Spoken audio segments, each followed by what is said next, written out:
केला बेचने वाली चुड़ैल। एक बार की बात है, जादूपुर नाम के एक गांव में करतब दिखाती एक औरत एक रेड्डी के लिए गांव में आती है। आइए आइए मेहरबान कदरदान, खाइए रोहड़ा के ताजे ताजे केले। कभी खाए नहीं होंगे ऐसे केले, पीले पीले केले खाइए। ये कहकर रोहड़ा हाथों में 4 केले लिए उन्हें सर्कल में जोर जोर से हवा में उछालती हुई करतब दिखाती है, जिसे देखकर आसपास के सारे बच्चे अपने अपने मम्मी पापा से उस औरत के पास जाने की जिद करने लग जाते हैं। पापा, ऐसा तो सर्कस में बॉल से होता है ना, ये आंटी तो केले से कर रही है। चलिए ना पापा, देखते हैं। रोहड़ा एक पतली सी तार पर चलती हुई केलों से करतब दिखाती है। आते जाते सभी लोग बाहर रुककर उसके करतब देखते हैं और वाह वाही करते नहीं थकते। जैसे ही एक आदमी पास आकर उसे पैसे देने लग जाता है, तब वो कहती है, अरे नहीं नहीं साहब, मैं करतब तो बच्चों के मन को बहलाने के लिए करती हूँ। धंधा तो मेरा केले का है। पीछे देखो मेरी रिड्डी, जो भी मेरे केले खाएगा मेरी तरह चुस्त दुरुस्त और तंदुरुस्त हो जाएगा। पता चलता है क्या कि मेरी उम्र 55 की है। अरे पर ऐसे ठंड के मौसम में कोई केला क्यों खाएगा? ये ऐसे वैसे केले नहीं है साहब, ये शरीर में गर्मी देते हैं, ठंड को दूर भगाए। जो भी रोहिणा के केले खाए। पापा, अगर मुझे केले नहीं मिले तो मैं घर नहीं जाऊंगी। तभी उसके पापा कहते हैं कि बेटा, केले ठंड में कभी गर्मी नहीं देते। ये सब कहने की बातें हैं, सामान बेचने का तरीका है इनका। पर पिंकी नहीं मानती। मैं केले खाऊंगी। पिंकी की जिद के आगे नत्थू हार जाता है और उसे केले खरीद कर दे देता है। पिंकी खुश होकर केले घर ले आकर खाती है। अब मैं भी करतब करूंगी, कितना मजा आएगा। जादुई केले। पिंकी पहला केला खत्म भी नहीं करती कि वो बेहोश हो जाती है। दूसरे केले से एक काला धुआं आता है और रोहड़ा चुड़ैल बनकर बाहर निकल आती है। मेरे भूतिया केले बच्चे न खाए, ऐसा हो ही नहीं सकता।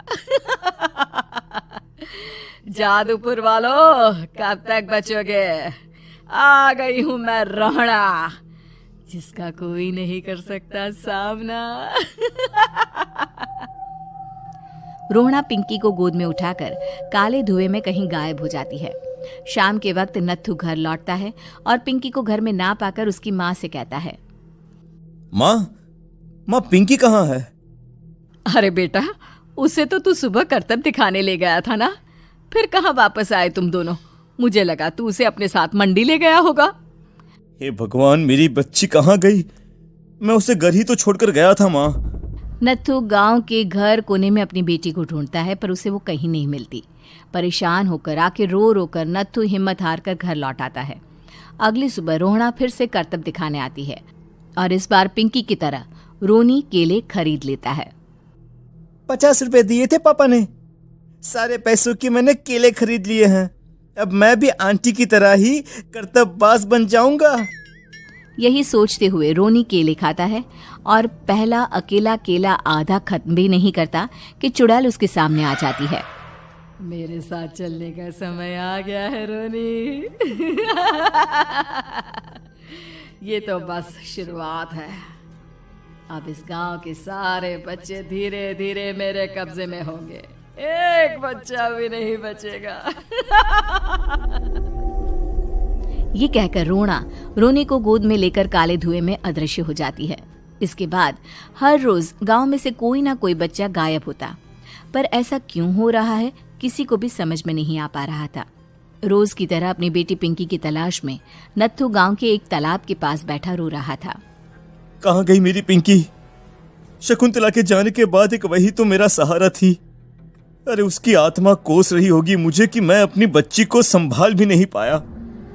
नत्थू ये कहता हुआ रो ही रहा था कि तभी तालाब में से उसे शकुंतला की आवाज सुनाई देती है। कहाँ थी तुम शकुंतला?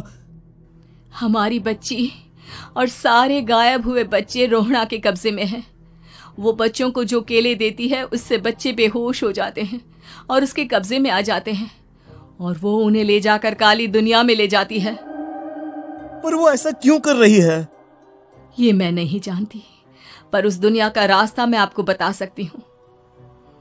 जहां ये नदी खत्म होती है वहां एक केले का पेड़ है, उसके नीचे एक दरवाजा है, वहीं से रास्ता जाता है उस दुनिया का।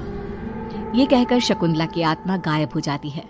गांव के सभी लोग झुंड बनाकर उसी रास्ते से काली दुनिया में चले जाते हैं और वहां देखते हैं कि सारे बच्चे वहां काम कर रहे थे।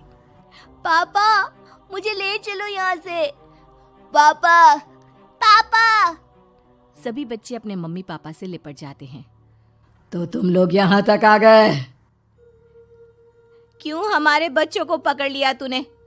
तुझे शिकार ही बनाना है तो ले, हम सब आ गए हैं, हमें खा ले। नहीं, मुझे बच्चे चाहिए। मेरे बच्चे के बदले तुम लोगों के बच्चे। क्या मतलब? मैं इसी गांव में रहने वाली एक औरत थी। केले की चोरी के इल्जाम में मेरे बेटे को गांव वालों ने इतना मारा कि वो मर गया। उसी दिन मैंने ठान लिया कि गांव वालों का भी वही हाल करूंगी। कुछ दिन बाद बेटे के चले जाने के दुख में मैं भी मर गई और मेरी भटकती आत्मा एक चुड़ैल बन गई। और फिर मैंने बदला लिया तुम सबके बच्चे छीनकर। बर्दाश्त नहीं कर पाए ना? सोचो मुझ पर क्या बीती होगी। हमें माफ कर दो रोना। पता नहीं ये किसकी गलती थी, पर हम सभी माफी मांगते हैं। हमारी खुशियां लौटा दो, तुम भी तो एक माँ हो। गांव वालों की बात सुनकर रोना का मन पिघल जाता है और वो बच्चों को छोड़ देती है। उसके बाद काली दुनिया बच्चों के लिए जादुई दुनिया बन जाती है। अब कोई भी कभी भी वहां आ जा सकता था।